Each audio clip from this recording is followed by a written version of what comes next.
If this goes on, don't panic.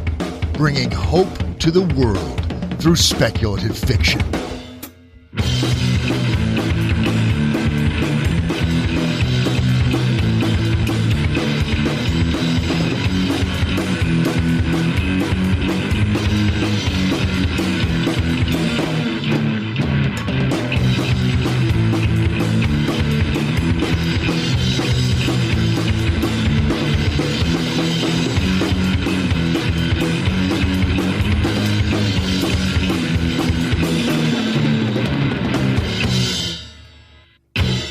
And welcome to the 9th episode of If This Goes On, Don't Panic Quarantine Club. Today we have an interview with Zelda Knight, author, editor, and publisher, and we are going to be giving away a copy of Cat Rambo's Carpe Glitter. Her Nebula Award-winning. Yes, and is also going to be signed. Yeah. That is awesome. I am jealous of the winner. You guys got to get in on this giveaway. Yeah, absolutely. It's going to be awesome. I think it's one of the coolest things that we've given away so far. But before we get to all of that, we have game designer Sean Fallon with us. Welcome, Sean. Hey, thank you for having me. So Sean is the founder of Smunchy Games. He's a publisher, RPG designer, and world builder. He's, I guess, the mastermind behind Path's World of Aurelia, and there's a whole bunch of other games coming out. I will put their link in the chat. It's just smunchygames.com for those of you who are listening on the podcast later on. And thank you for agreeing to be on the show. Well, thank you for having me. I mean, it really is a pleasure, and just I don't know, I love chatting about this stuff, and y'all are great. So yeah, me too. Yeah, Sean and I know each other again through World Anvil, so that's where we connected. Lots of cool people on there. Absolutely. So, sorry, Alan, I cut you off, and you were going to say something. No. I'm ready to jump in and talk about some of these role-playing games. Yeah, absolutely. So I guess I'll start with, why did you decide to go into role-playing game design? What was it that was your big motivator? What are you trying to, what's your kind of vision for what you're doing with your company? Wow, that's such a great question, too. So let's see. Where should I start? I got into really actually playing role-playing games around 1999, 2000. It's a little over 21 years ago. And I've been kind of like on and off in the tabletop world for a long time, just as in playing games. But I think what really happened is getting into like RPG game design and tabletop game publishing and all those things. That really actually happened around 2014, 2015. It's kind of been a while. And it's kind of funny because originally I wasn't going to. I wasn't even going to take that stab into it. And, a friend of mine and even my wife kind of encouraged me to take that leap, only because they found some old writing and scripts from Path's World of Aurelia. And, they were just like, well, you have to share this with the world. And I was like, I don't know. Are you sure? And to kind of give some background to that, Paths has been lore-wise and world-building in the making for the last 17 years. I feel you. It's a very big world, right? Yep. Yeah, so you totally understand. And it's not just mine, too. I actually share it with my brother-in-law and my wife. So my wife's actually my co-founder of the company. Awesome. Yeah, so we've been, those late-night fireside chats of talking about this world that we hope to someday be in, and now it's kind of existing. So that's really just where it all started.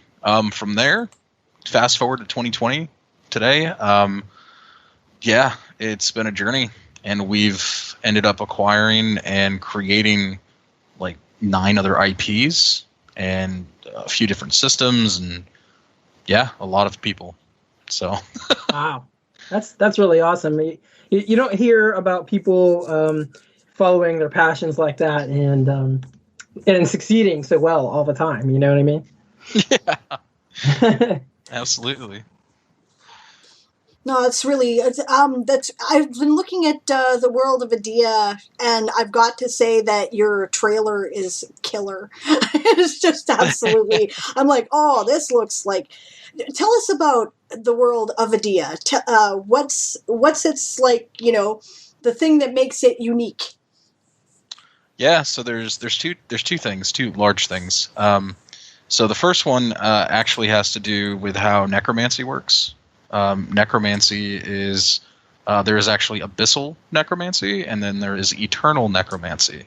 So you can actually be a quote end quote good necromancer. I like that. I like that a lot. Yeah, so eternal necromancers, they summon back eternal undead. And eternal undead actually have free will. Where if you are an abyssal necromancer, the undead that you summon back do not have free will, and they're mindless. So it's a very different feel. You can almost call eternal necromancers like kind of like death priests, I guess. Sure. So that's one of the big ones. Second one is actually how we world built humans. So humans, they are the lowest on the totem pole as far as peoples and species go. So I'll back up just one step. There is a people called the Coursers, and Coursers have this Saluki dog form. They can also shapeshift into their human form. The problem is the word human in their language of Gatra means defect. I like that. I like that. So many role-playing games are all fuck yeah humanity, and for no logical reason. I'm like, okay, the elves have been around for thousands of years. They have like all this magic. Why, what makes us cool? Well, the orcs We're are, humans. Well, I know, right? And the thing is, all the strengths that humanity has in those settings are the same strengths that orcs have, and orcs are better at it, You're like, This makes no sense. So this is cool. I like this. Yes. Yeah. Sorry, I didn't mean to interrupt you. I was just really excited about the idea. Do go on. I'm going to interrupt real quick. Did you have you ever played Palladium games? Like Risk? No, I haven't. I do know of them, though. Okay, I was just curious because that's the first system I've really encountered where humans were just like, everyone's like, I don't want to be a human. I want to do something else. Yeah. Well, so the crazy part about humans is that they can't change into their coarser form because they are defected. Oh. So they then are now at the bottom of the totem pole, and they are seen as kind of worthless and gross. And just because of that defect, which is unfortunate, but at the same time, it's a really cool storytelling aspect. So it's funny because you mentioned orcs and elves, so I'm going to talk about those too. Oh, so cool. This also Please stands do. out. Our orcs are not big and green. Nice. And they are not mindless. In fact, they're one of the most intelligent races or peoples in Adia. They are blue. And the counter opposite is our elves. So our Firecrest elves are like massive Viking elves. Nice. They take pride in their beards. They are very like tribal, I guess you could say in a way. And I mean, they're also very funny enough. They're kind-hearted, but they're kind of they like their ale a little too much. So we actually have a joke in Adia because I remember our first time playing through. This was like years ago. One of our good friends here, one of our play testers, he was like, "Hey, can't you just break down the door?" And the other guy goes, "I can't. I'm an orc." And we all just sat there like, "What?" "Oh yeah." And then the elf had to actually come in and kick the door in. So that is awesome. Anybody who's played any fantasy role-playing game at all, Dungeons and Dragons or anything, is just like laughing right now. That is great. Yeah. Talk about flipping your stereotypes. That's awesome. Yeah. No, it's great. And then of course, like our Tuskar are like a great selling point. They're essentially elephant people. So oh no, you did elephant people. Damn it. Now I'm going to have to change. Okay, sorry. Yeah, we have a wide variety of things. Like we have Senzai, which are like kangaroo people. I mean, we have the Paradisian. There are all these different types of birds. And, Oh, wow. it goes pretty deep.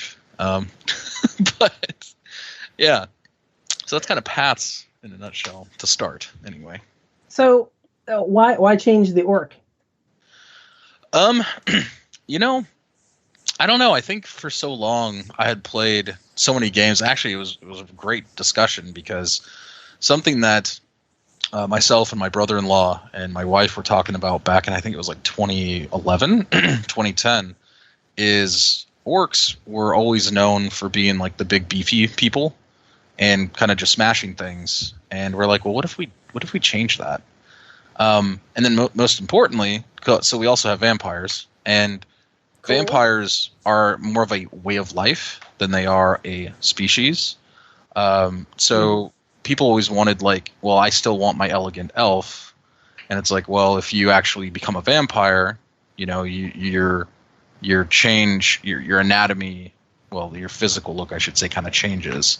You look thinner and more like what you know as to be an elf, but you're a vampire. It can happen to Tuskar too. Anyway, back to your question though. Sorry, I kind of went down a trail there. It's cool. That's kind of why we changed the orcs and the elves, is just because I had never really seen that before. But most importantly, I've never really had that opportunity to change and play that way, So knowing like that an orc has a higher intelligence, right, in ways of like magic, I should say, is very different. And I very much enjoyed it, but that's kind of why we went that route, and we're just like, let's see what happens, and that's what happened. So it's, I guess, kind of not a great explanation, but that's what happened. No, that's the best explanation. Every cool idea starts with, what would happen if? Right? Like, The Stand, right? Stephen King. I keep bringing this up, but I read it years ago. I loved it, right? I've recently started reading through the SF Masterworks imprint because I wanted to read a bunch of classic science fiction and get a grounding. Okay, where did we come from? What's that all about, right? And then I read a book called Earth Abides, right? Whose author it's not coming to me right now, but I should know. But I read it, and there was a scene where the main character, he's wandering around this, plague, devastated, empty Earth, and he looks into the New York tunnel, and he thinks to himself, yeah, that's probably full of a bunch of bodies and creepy shit, and I just can't make myself go in there, right? And I realized that's when Stephen King had the idea for The Stand. I bet you, I can't confirm it, but I bet you if I asked him, that's when it came to him, because I bet you he said, what would happen if he'd gone in, right? And then that whole scene with Larry Underwood in the New York tunnel and that whole craziness probably came to him at that point. Every good idea starts like that, and you start building stuff around those, right? The natural consequences of this initial vision. So, no, that makes perfect sense to me. Oh, and thank you, Siobhan, the writer in the chat, says George R. Stewart wrote Earth Abides. So thank you very much. I appreciate that. And welcome Zog Mad Dog. He's showed up with a bunch of a raiding party. So yay. Thank you for coming, guys. Welcome. Awesome. Yeah, no, I mean, right, absolutely. I mean, that's, and actually I just linked, because we were talking about Tuskar, I just linked Bon, one of our Tuskar, in the chat. That's great. That's kind of one of the best ways to start things, right? What if? Always. Yeah. Awesome. Right, so so you were okay, we were talking about what was, I'm sorry, I got a little distracted because this raid showed up. There's like a dozen people all here all of a sudden, so that's really cool, and they're all saying hi in the chat. Most of them are World Anvil people, so shout out to World Anvil. Oh, hi. Right, so yeah, it's got some very unique races and unique classes, obviously, although I don't know if you use the same terms in your system. Like, what system do you use for the world of Adia? Yeah, so we developed the Path system, It's a brand new system. And that's kind of so essentially, you know what, we can talk about that too a little bit. So your common names of classes are still pretty similar. You have necromancers, paladins, warriors, shaman, all those things. The way the system works, though, is a little different because you're not stuck in that role. In fact, the reason why it's called paths is because you get to choose your path. So you can actually combine an assassin, a paladin, and a shaman all into one class. And that's cool. Yeah, and really like make your character custom. And that's through different tiers, through the different paths, and their different paths, their subpaths.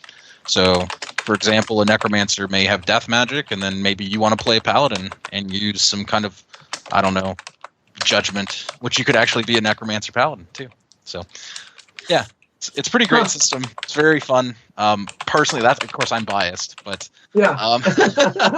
But I would say it's probably the most freedom I've had while also having structure at the same time, which is difficult to achieve. So we've been on and off developing it for about 5 years now. Go ahead, Diane. Oh, no, I was just going to say, this sounds like a system I would really enjoy, because I'm that one who always wants to play the bard druid, right? So I can do everything. There you go. Yeah, and bard and druid is 2 classes we will introduce in the future. Awesome. So, yep. Interesting. So how do you get that to work out in a way that's fair? Yeah. So, is it something you can even describe on an audio-only podcast? We do have a beta link that I can put in here. Yeah, why don't you do that? That's great. Yeah, we are changing just a few of the stats and how the stats kind of work, but overall, it is a great question and a hard question to describe. Especially since while I had started this, I actually have a lead designer on this one as well, and he's done a pretty great job. So he's a programmer as well, but math was kind of his strong suit. So there's actually logic and math behind this too. That's good to hear, because I feel like a lot of systems do not have that. Yep, absolutely. Yeah, needless to say, I would say it's more about, I don't know, the best way that I can describe it is that when you're picking your subpaths, and the way that we've created those, they're actually balanced through points, path points, and you can get them through experience points that you gain. So it's not like an immediate kind of rush where you're going in and feeling unbalanced, but everything kind of also synergizes together. So if you're going to, let's say you're going to be a mage and you're going to start creating some of your own spells, because you can do that. And then you wanted to combine that with something from like the assassin that uses spirit magic or shadow magic. The way you would be able to do that is you could actually transform those things and they would synergize together. So there was a lot of play and development around synergy. And I think that's actually what a lot of RPGs lack, is when you're doing that kind of structure, you lack a lot of synergy and synergic pieces. That's really cool. So a bit like the White Wolf storyteller system in that respect, where it's kind of like building a character is a process. It's not a matter of sudden rushes of power. Right. Yeah. And I mean, and as you grow, right, as you go through the campaigns and play with your groups and your people, you will end up creating I guess a more powerful character, so to speak. So it still has that familiar feel of something like D&D, but imagine there's no levels at all and just tiers. Cool. I'm definitely going to have to check this out. This sounds like a great system. Thank you. Yeah, absolutely. It's very interesting. I played a lot of systems, and there's always like that one class or that one race or something that is just inherently weaker than everything else, and you got to wonder, like, why would anyone ever play this thing? What were the designers thinking when they did this? Yep, and actually that's exactly why we're retweaking our stats a bit, because right now today stats are actually assigned to each of the races, each of the peoples. But what we're going to do is we're going to actually pull those out, and we're going to put some limitations, but we're going to let you pick your stats through a pool. That's cool. Okay. Yeah. Just makes life easier because, like, as we were play testing, because we're in our last phases of it essentially, because it goes to Kickstarter next year. We kind of realized, I was like, why can't I make an agile Tuskar monk? I want to do that, or why can't I make a beefy orc? If but since we do have a stereotype of like breaking it, well, what if I do want a beefy one? I don't know, but that way now I can do that. So, kind of just gives more freedom. And speaks more to the people that want to role play that way. That's excellent. I just want to briefly interrupt here. We had a comment in the chat that I should add a hydrate and a question button, and I should. That's 200 Hero, he's right. But in the meantime, if you have a question, just type question in all caps and your question, and we'll be happy to answer them. We're more than pleased to do that. So. Oh yeah, we do that pretty much every live episode, right? Mm-hmm. Absolutely. Sorry, Alan, you were going to say. No. So, Sean, what's your favorite class to play? Or what do you think is the... Maybe I shouldn't ask that because, I might be pissing off some of your designers. I mean, yeah, and everyone has their favorite, right? Like, I'm partial to the Necromancer myself. My wife, she loves playing the Beastmaster. Cool. I've seen a lot of people enjoy the monk because we actually have role play mechanics for the monk, which is kind of cool in their subpath. It just kind of depends on the person. Like, that's how much freedom there really is in such a strange structured situation too. So, I don't know. Like, I can tell you what I enjoy combining though. Okay.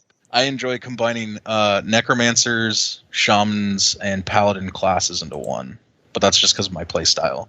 So, like, we have a mechanic for a paladin that kind of has this, like, Captain America thing where they can throw their shields or their hammers.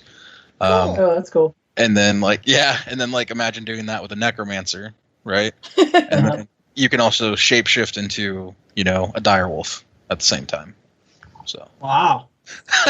That sounds pretty badass. That's my favorite, personally. So I want to make sure we get a chance to talk about your upcoming project here as well. Yes. Like, there's lots of different games that you're rolling out or have rolled out on, and are they all in the Path system? No. Yeah, so that's the other thing. We actually have 3 different systems. Oh, dear. So, okay. Yep. Yeah, I mean, with so many people on the team, it kind of just makes sense. You said, 30 designers when we were talking prior to the show, something like that? We have 30 people on staff. So we have 6 game designers, we have 12 artists, we got marketing people, we have our visual designers. I mean, there's me. We do have a lot. Oh, we have a ton of writers too. So there's probably 6 or 7 writers. I have my lead writer as well. Yeah, and then we actually have a couple world builders too. So, and I pull them into world building sessions to actually create stuff, which I kind of think more RPG companies should do. Yes. Yes, they should. It also gives you a bit of some sanity checks and other things too, which is great. And then we do have a couple people that check for sensitivities, things like that as well too. Great. So. Briefly, can you kind of give us an overview of the other 2 systems? I don't know if that's possible in a couple of minutes, but... Yeah, I'll do my best. We'll talk about Parcelings, because that is the one that's coming up next. So, Parcelings is actually a system created by Leo Chung, or known as Blue 2 Days. So Blue is probably what he'd prefer to go by. Blue... essentially, he created the system for it and the world for it, and he even does all the artwork for it. So, nice. It's beautifully done. And we're kind of, myself and team have come in and started helping him with this last year, and now we're here today. So that's really cool. Kind of getting that done. So essentially, Parcelings is actually a deck building tabletop RPG. The GM still uses dice, while the players actually use a deck of cards. Oh, to do their okay. skill checks. Yeah. Interesting. Yeah. Right. So, and it's played into the 4 different suits. I actually have a deck in my hand, but we can't see that at the moment. And essentially, you build your deck based on the suits of the character that you have created. So there's hearts, diamonds, clubs, and spades. And each of them are respectively put into their own sections. The really interesting thing that I've loved about it personally is it does add a true random feel to it, which I kind of didn't expect in this way. But it also is not random. And I don't know how to explain that because I am not blue. But what I can tell you is that when you do end up going through and playing this way, because I was weary when I first saw Parslings long ago, because I wasn't sure how that would feel without the players having dice. And the fascinating thing about these cards is that you're actually given more interesting decisions to make with your character based on your character sheet. So you can actually take like a diamond card and save that to override like a failure, which is really interesting. So normally in like a D20 game, you're going to roll a nat 1 and that's it. It's over. This, you don't. You have a couple options to save your tail, which is really cool. I also just love the deck box too because I get to write my character's name on it. Yeah. But yeah, so and that's really more or less that system. There is a lot more nuances to it that we just wouldn't have time to go into. But I can tell you that's kind of the high level. The other thing about Parslings, so for anyone who is interested, it is going to become an OGL system as well. That means you can take and build on it and commercially publish things, actually as well as the Path system and even Tidebreaker. So we're just going to be opening everything. Are they really? Huh. Yeah. Okay, I'm definitely going to have a much closer look then. This might be a better fit. I'm, obviously, I'm on World Anvil. I have worlds there, right? I'm adapting a lot of them to RPG systems, and these might be systems I really might want to explore in more detail for that reason then, because that's awesome. Yeah, absolutely. Yeah, for the uninitiated, OGL stands for Open Game License. Right, and basically it says, as long as you credit us and whatnot, you're welcome to use our system to build your own games and game worlds, which is really awesome. Briefly, give us the premise to like the world of Parslings. What's the deal there? Yeah, Parslings is all about the Parsling. So there is a Parsocyte that was essentially kind of formed and created. It infects humans essentially. Turning them into these powerful beings. The thing is that they cannot use their powers unless they work together to parse. So it actually makes those playing the game, the players, they have to come together and use words to actually create a magic thing to happen. So for in this case, we actually have our line, words are what define me. And that's really what Parsons is about. It's all about play on words. So if you have someone who has the word lion, you have someone that has the word loyal, and another one who has the word strength, you could parse together and create a strong, loyal lion to help you do whatever that case may be. And those are what we call sentences. And then there's like paragraphs when you can do bigger things with your words. The most awesome thing that I love about Parslings is that when you create your character, the words that you get that are assigned to your character are then tattooed on your body, essentially, on your character. Huh. So when you see the art, you'll see a lot of different like tattoos on their arms or their backs or, their necks, just depending on what and who they are, right? So it's defining what they do. And the cool thing is because it's kind of a play on words, a chain doesn't always have to be a physical chain, right? Like it could also be, chain smoking. So chain smoking could be a thing. So it's really cool in that way. And then there's actually incoherence. So those are parslings that essentially are incoherent. They do things on their own. And they can That's just kind of how they are, kind of like zombies in a way. And then you have lingua, which are like the parse monsters.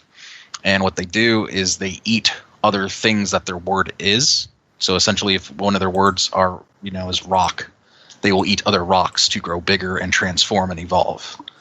So it's pretty cool. I'm very excited about that. That is fascinating, honestly. But we have to wrap it up with you, Sean. I'll ask you the question that we always ask. You may now choose to stay or go. Yeah, no, I'll stay. I'm actually very interested in hearing about Zelda Knight, so I will do my best to, just only add value when necessary. No worries. All right, well, so our next guest here is Zelda Knight. She writes speculative romance, horror, science fiction, and fantasy. She's also a cryptozoologist in training. And I might add, she recently published Dominion. Oh, excuse me. It's not out until August, but coming soon is Dominion, an anthology of speculative fiction from Africa and the African Diaspora, which is how I met Zelda. You can keep in touch with her on social media at author Z Knight. That's Knight as in like knight in shining armor, not time to go to sleep. Or visit http://Zelda, ZELDA, Knight.com. You can also email her at zelda@zeldaknight.com. So, welcome, Zelda. Hello, everyone. Can you hear me? I can. Okay, awesome. Well, it's great to, I was on the back end of the conversation, but it sounded interesting. And it's great to meet everybody. Oh, thanks. Yeah, we have Sean Fallon with us. He is a game designer. Oh, awesome. Yeah, so it's great to hear, and thank you so much for having me on. As you said, Dominion's our main project right now, so we've been doing a big marketing push. It's coming out in August. Yeah, and what a fantastic anthology. Like, with you, Zelda, you work on so much stuff. When I realized how much stuff you were working on, I just didn't even know where to start with you. But since Dominion's up, let's start with Dominion, and then we'll move on to some other stuff. Okay. So tell our audience about Dominion and why you wanted to publish an anthology like this. Well, it's kind of a long story, so just follow me. Last year, July, actually something pretty tragic happened. I survived a house fire, and it was really, really bad. Still recovering. It's almost a year out. What the burn community calls the burniversary. So I survived that, and I just started thinking like I wanted to do something bigger. I've been publishing for almost 5 years now, but mostly indie stuff, nothing trying to get mainstream attention. And Ghana announced the year of return for descendants of African slaves.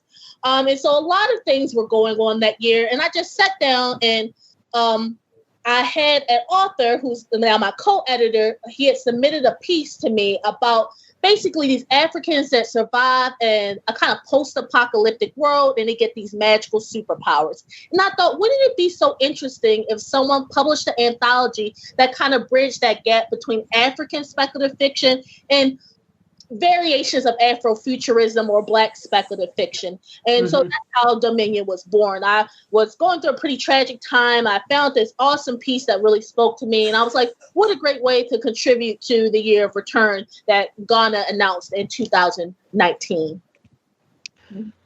It's a fantastic book. I was lucky enough to get a review copy of it, and I read it, and wow, some of the stories in there are just so powerful. It's kind of amazing, actually. Yeah. And I think that was what was so interesting. It's like everyone contributed something very, very different, but very good in its own way. Yes, the span that is covered in this book is just incredible. I mean, it does seem to lean a little horror, but there's definitely science fiction, there's definitely fantasy, there's definitely sci-fantasy, I guess you would call it. And just some super imaginative stuff. Yeah. And I think that's what Ogunchebwe and I really wanted to do. We wanted we didn't want an anthology that was just Afrofuturism or just science fiction. We really wanted to bring a bunch of disparate voices together and contribute their own thing. And I have to say, I think it worked out pretty well. So I'm thankful that you like the anthology so far. Yeah, it's fantastic, and I wrote a pretty good review for it. And I will say, if anyone has the opportunity, go out and check it. I hope I pronounce her name right. Nuzo Ono, I think. Yes. Yeah. Her story is just unbelievable. Like, I can't gush about this enough. I was talking to your co-editor about it on Twitter and just saying, like, oh my God, this story is just jacking up my life right now. Yeah. No, I felt the same when she submitted it, because I read her bio first and it was like Queen of African Horror. And I was like, oh, interesting. Yeah. Then I got to the story and I was like, I understand how you got that title. It punched me in the gut. But I really felt like it was something that needed to be republished, because it is a reprint, but republished again and get out to a wider audience, because it's truly something very different, dealing with the dynamics of being a woman in a relationship where you're not the only wife, dealing with death, dealing with spirits. It's just so much going on. And I just really loved it from the first time I read it. Yeah, it's just, I've said this to multiple people and multiple times now, but it really is a story that I think everyone should look out for on the awards coming up. Yeah. Hey, Diane, is that you typing? It was, but I should have had my mute on. It's really loud. Really? Oh, I'm sorry. I don't understand. It must be okay. I have to mute both mics to type. I was just saying we had I have a regular viewer who likes to ask me writing questions, and he's like, I don't know what to ask. I wanted to ask a writing question, but I feel bad. But we're talking to a writer, and I was just about to say, feel free to ask writing questions if they have broad application to writers, because, Mm-hmm. Well, Zelda is a writer, editor, and publisher. So if there's somebody who knows about it, it's Zelda. So definitely ask questions. Are there any questions that are being asked? Because that's all I have at the moment, I'm afraid. Okay. Yeah, I am just hearing about this anthology now. I definitely am going to have to check it out. It sounds amazing. Mm-hmm. Thank you. Yeah, it'll mess you up, Diane. Seriously, I'm not kidding. Cool. I don't say that lightly. Yeah. I read a lot and I read broadly. That's true. There's powerful stuff in here, and I really enjoyed. Zelda, you already brought up, and I'm gonna your co-editor. I'm gonna try and pronounce his first name, and I apologize to him if he's listening right now. Ogun Chovwe. Ogun Chevwe, sorry, I'm messing it up too. He taught me how to pronounce it, so but I will get back to you. But yeah. Ogun Chevwe, his last name's Ekpeki. Yeah. His story also, all his stories are phenomenal, but I'm just picking out ones in particular. And it's like you're saying, it's about this village that's it's sometime in the future, and it's surrounded by radiation, and the people in this village have kind of like superpowers based on their, I don't know if I want to say based on their personalities, but sort of. And then depending on the number of people in the village, they get more powerful. Mm-hmm.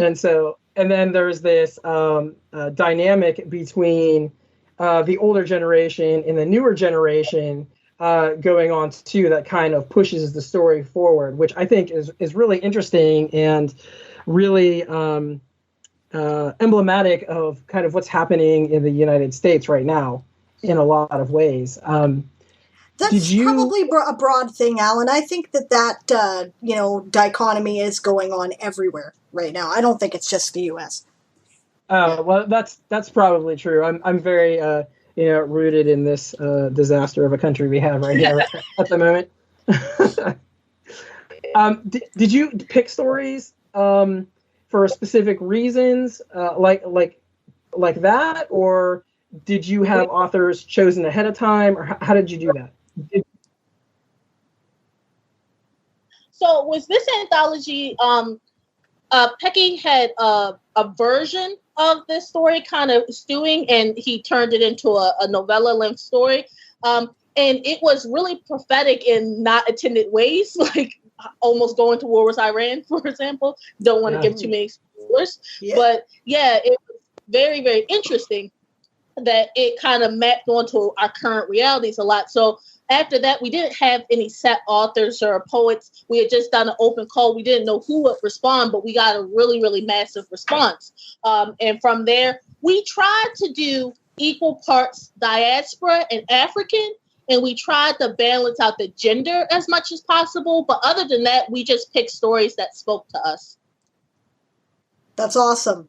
It's amazing what you can do when you put out an open call for submissions. I was pleasantly surprised when I, my one experience with doing an anthology, right? I was, I'm like, well, who am I? I'm nobody, right? But it was amazing who responded. It was, so I'm glad you got such good response. That's excellent. And it's I see that there's been a lot of care given to a variety of perspectives, and that is also amazing. That's what makes a good anthology, in my opinion.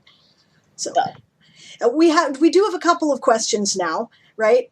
Sean wants to know where we can purchase the anthologies when it releases. So there's a big, important one. Okay. So you can pre-order from our website, but you can also pre-order if you look up Dominion Anthology from Kobo, Amazon, Google Play, Apple Books, Smashwords, and Barnes & Noble. And we are going to be using a print-on-demand service to do the paperback and hardcover edition. So you can order those from the same stores. Brilliant. All right. We have a second question here. Siobhan,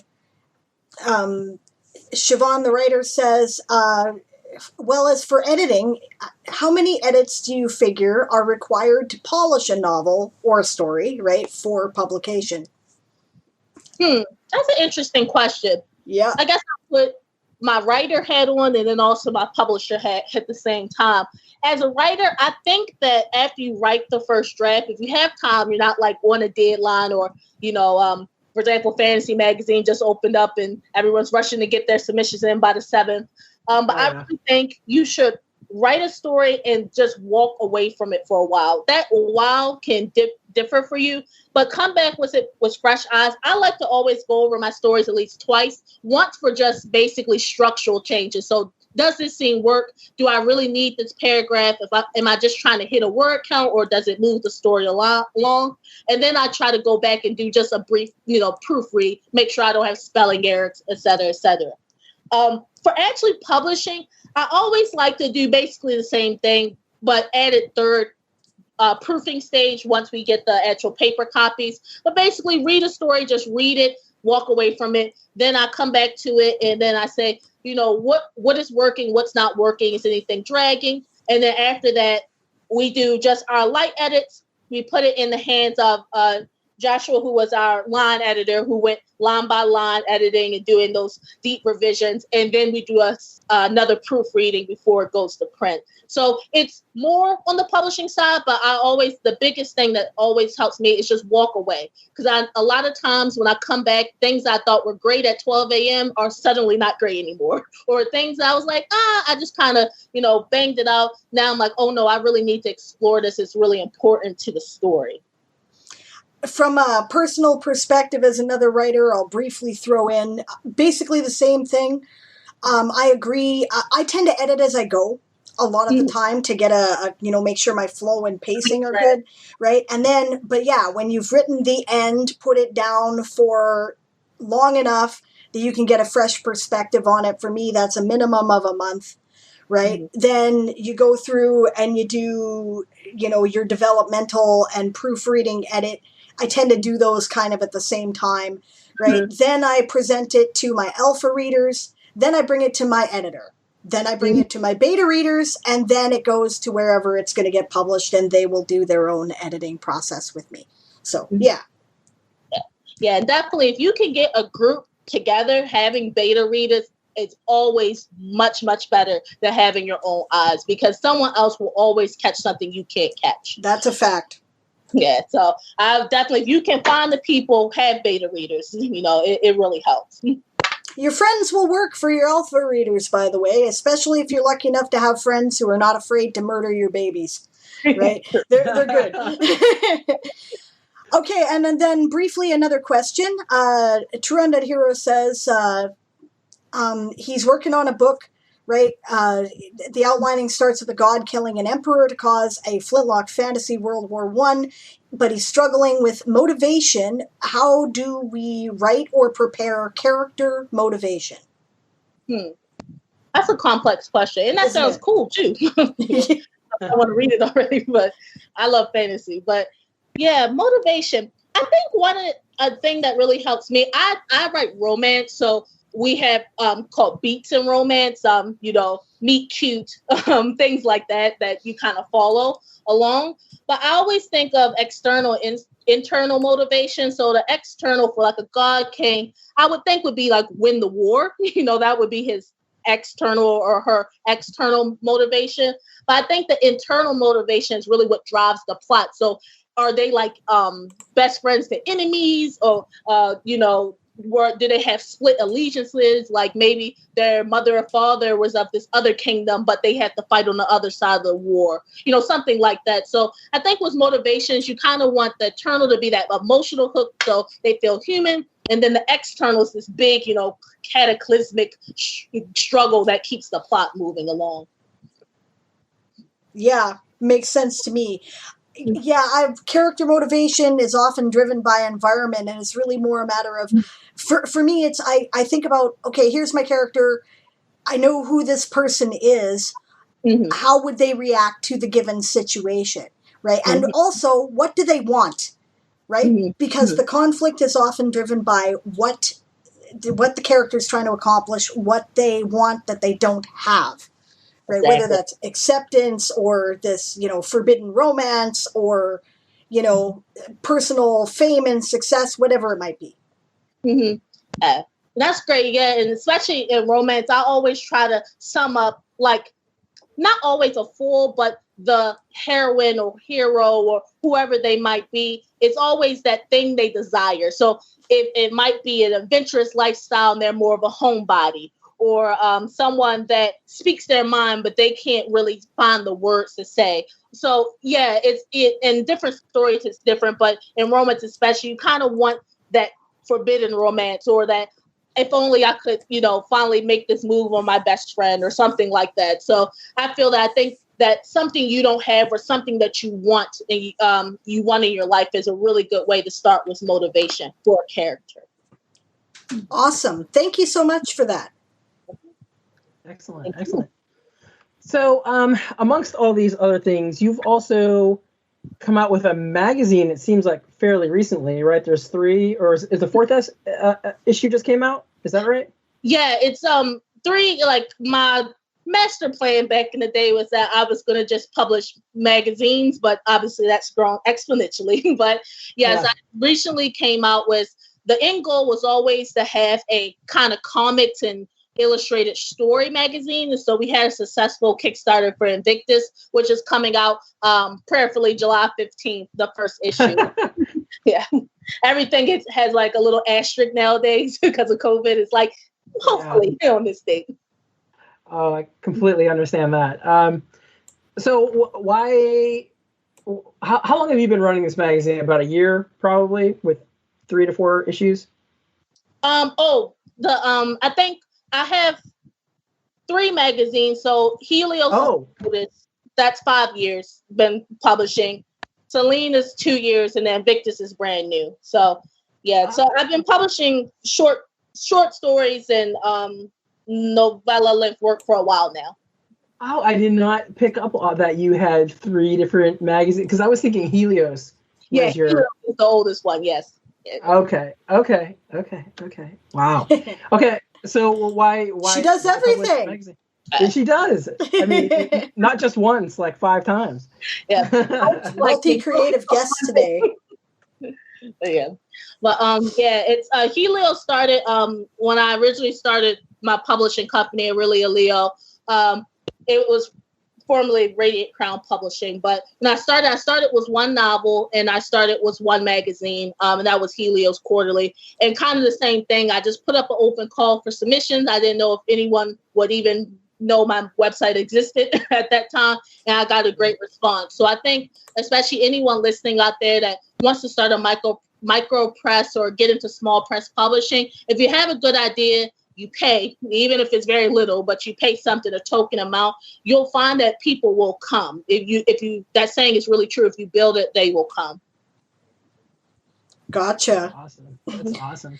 Yeah, we just had another question. What if you start a work but lose passion or grow to hate what you were writing midway or near the end? Are you reading my mind? No. I think with that, this is hard to say, but I think sometimes some projects are just not. There's a season for everything, if that makes sense. And there's a lot of manuscripts I started when I was younger, and I was like, "This is the best thing ever." And now I look back at it, and I'm like, "What was I thinking?" So sometimes you don't have to finish every project. Coming from somebody that has way too many projects, is sometimes it's okay to drop an idea and maybe come back to it, maybe never come back to it. And then sometimes it just takes time. It's a lot of things, like I've gone through lived experiences, and I've come back to manuscripts and been able to finish them because the character that I was trying to write, I didn't have the experiences or just the things that would help me build that character. And then as I experienced things and got older, I was like, oh, now I can actually tell this type of story. So you're reading my mind, because it's currently Camp Nano Weirmo, and I haven't re-picked up, and I'm just like, why am I doing this to myself? But I feel like it's the time. It's the time to. I agree with you completely, right? There's a lot of advice out there, and it's true, right? Every project that you're writing will get to that point at some point where you're like, what the hell am I doing? Why am I even here? And to some degree, right, it's worth it to, like, you know, because no project doesn't have that, right? You should try to push through it a bit. But yeah, I'm like you. I have a million things going. If I'm not writing one novel, I put it down and I go back and write the other novel. And also very wise words about sometimes you have to live a certain amount of experience before you can write what you're trying to write.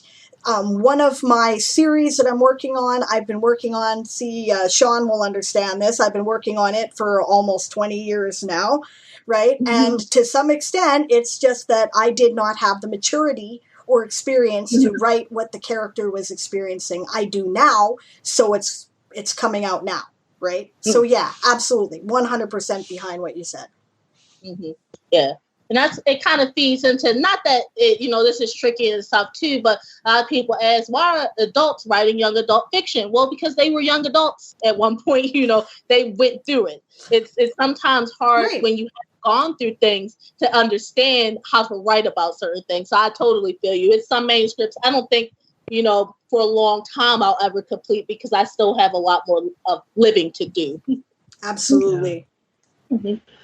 So we're getting close to the end of our time. I have one more question for you, Zelda, before we go. And my question is, what are some writers that you know of that you think are excellent and are not getting enough attention? Well, the first that jumped to my mind, I think she's getting a lot more attention, but Elle Penelope. Please, please, please, please, please read the Earthsinger Chronicles. I'm here to tell you, you will not be disappointed. It is a beautiful, beautiful series. She started out as a self-published author, self-publishing fantasy romance, and then she broke into the big boys with St. Martin's Press. And I'm here to tell you, please support their book so we can keep getting hardback books too, because sales and stuff really matter. But Elle Penelope, I'm shouting it from the rooftops. Please read her. Okay, excellent. What was the name of her series again? Earthsinger Chronicles. Earthsinger Chronicles. Okay, excellent, excellent. Great. All right, so now we have one question that we ask everybody who comes on our show, every version of our show, and the question is, what is giving you hope right now? So, Zelda, you're talking. Why don't you go first on this one? Oh, okay.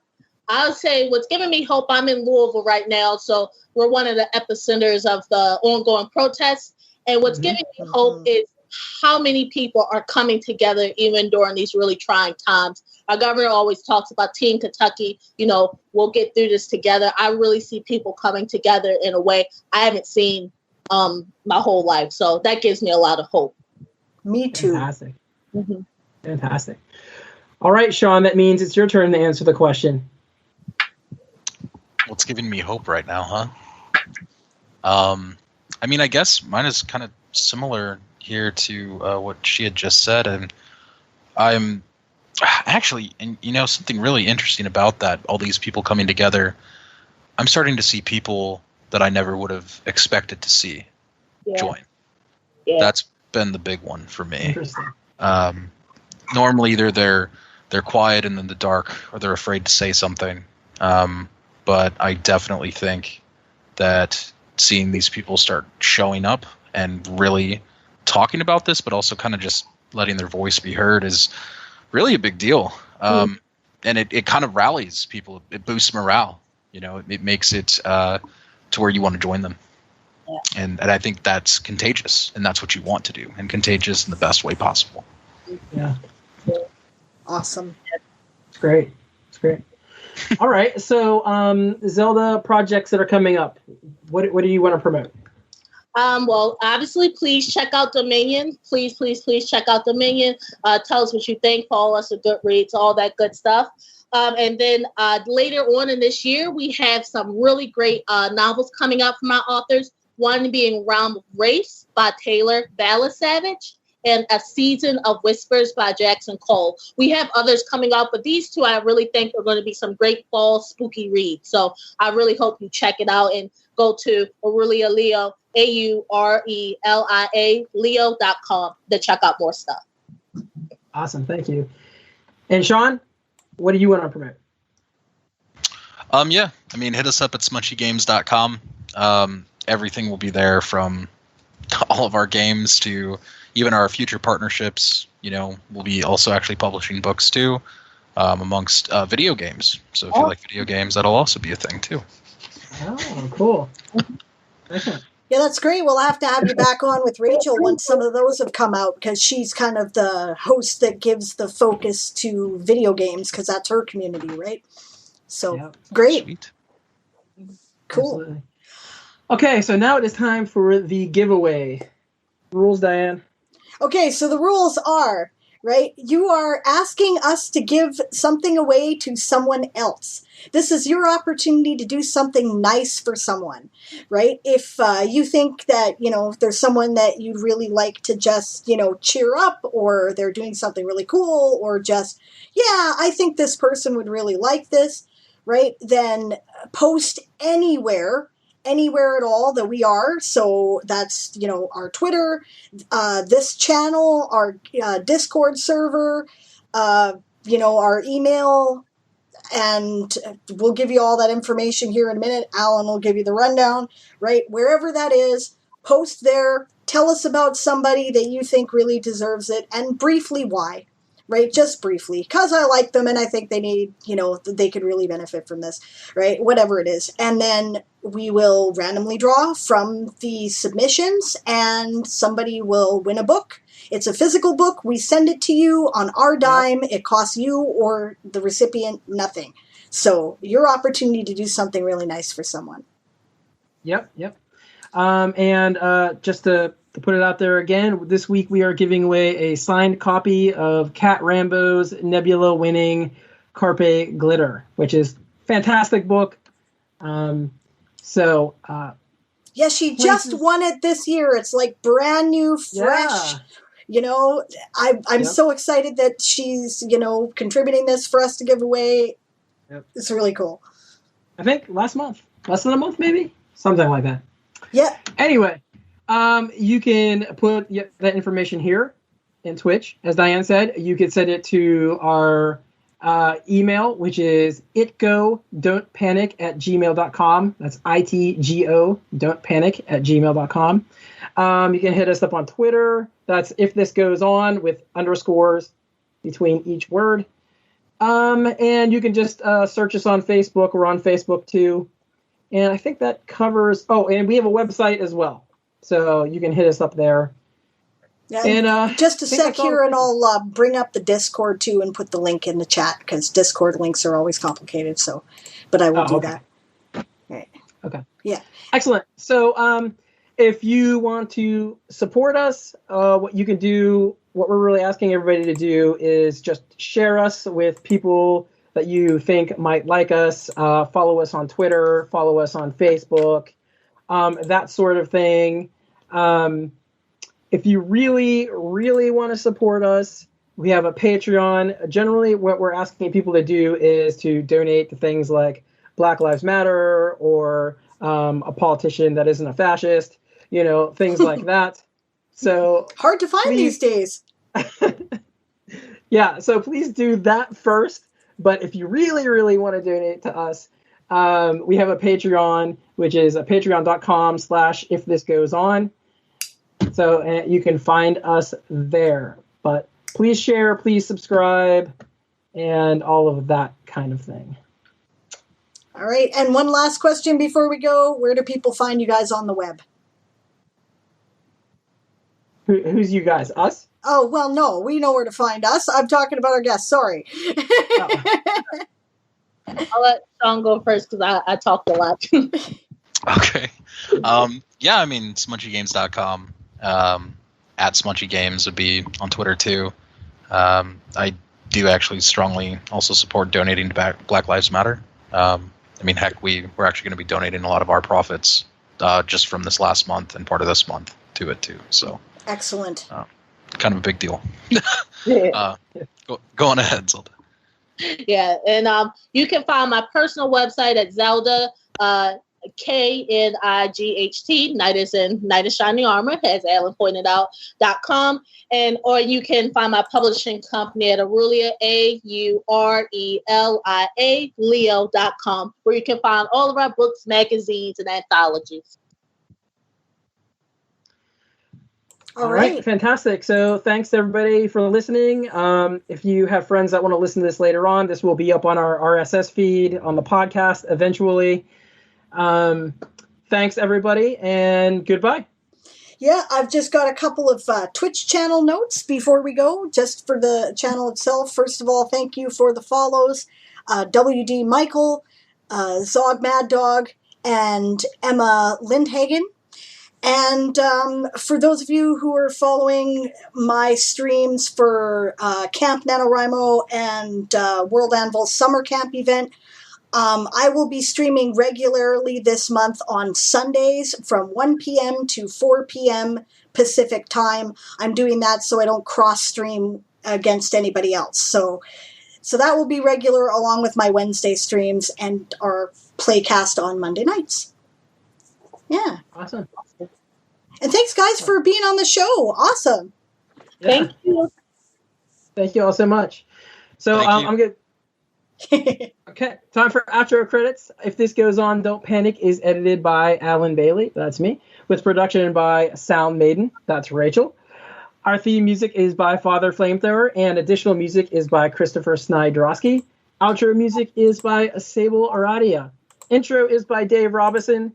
And a special thanks to our guests, Sean Fallon and Zelda Knight. Thanks for supporting us, and we'll see you again soon. Thanks, everyone. Thank you.